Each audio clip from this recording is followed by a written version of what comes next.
বিশ্বকাপের এই ম্যাচটি হয়তো কখনোই ভুলতে পারবে না বাংলাদেশ। আম্পায়ারের একটি ভুলের কারণে মিস হয়েছে ম্যাচ জয়।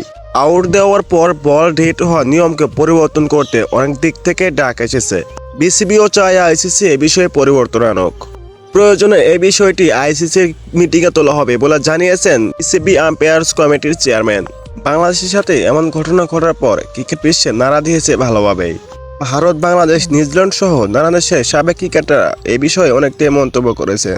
বিসিবির কর্তারাও সে আশাই করেন প্রয়োজনে আইসিসি মিটিংয়ে তোলা হবে এই বিষয়টি। তবে সবকিছু ভুলেই আত্মবিশ্বাস নিয়ে ঘুরে দাঁড়িয়েছে টাইগার্সরা। 2 ম্যাচ জয়ের পর সুপার 8 অনেকটাই নিশ্চিত করেছে বাংলাদেশ।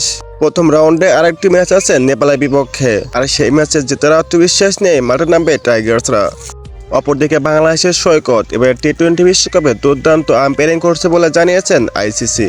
প্রিয় দর্শক, আপনার কি মনে হয় আইসিসি কে নিয়মটি পরিবর্তন করবে? আপনার কাছে নিয়মটি কেমন লাগে? অবশ্যই আপনার মতামতটি কমেন্ট বক্সে জানিয়ে যাবেন।